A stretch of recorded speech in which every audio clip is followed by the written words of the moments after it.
Hello, I'm Brad Exton with FASS Fuel Systems, and I'm here with Jackie at the Great American Truck Show here in Dallas, and she's been a customer for probably, what, 2-3 years? 3 years now. 3 years? Yep. And she has a little bit different story. She can't come in here and give me the exact numbers because she has some other issues going on with her truck. But she does have some performance stories. Can you tell me about that? Sure. Yeah, when I had the FASS put on, originally when it was first installed on the truck, Right. I didn't get any of the stuff that I should have gotten, extra horsepower or anything. Well, I got to Pittsburgh Power and we found out that my shop actually hooked the FASS up wrong. They had the fuel lines tied in with the return lines, and I was getting more pressure back at the FASS than I was at the engine itself. And that's one of the stories I did want to share. That most people want to come over on here and we just give you testimonials that benefit us, and we don't hear any issues. We do hear issues, and if they don't install our unit correctly, it's not hard to put on. There's step-by-step pictures and I took those pictures, so I know they're in there. But if they take shortcuts like teeing in our engine return or the engine return with our FASS system, you won't get anything. And just like yours was hooked up wrong, Jackie didn't notice anything. But once she got it hooked up correctly, then Then it was exactly what Bruce Mallinson said. It was the icing on the cake.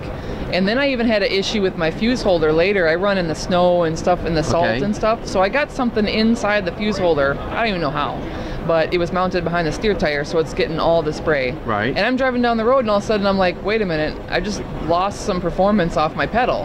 And I pulled off into the rest area, and I went out there, and I had the engine, or not the engine on, but the key on, and I didn't hear the FASS running. I'm like, okay. So I went out there, was tinkering around, found it was the fuse holder, got it all fixed back up again, going on back down the road, and then everything is fine. And we've had people do that, and we recommend also putting dielectric grease in that fuse holder so you can take more of that spray. We also have a better holder now, and I don't know if it's marine grade or whatever, but it's very high quality. I don't want to go in and saying something that I don't know the exact quality, but it's very high quality.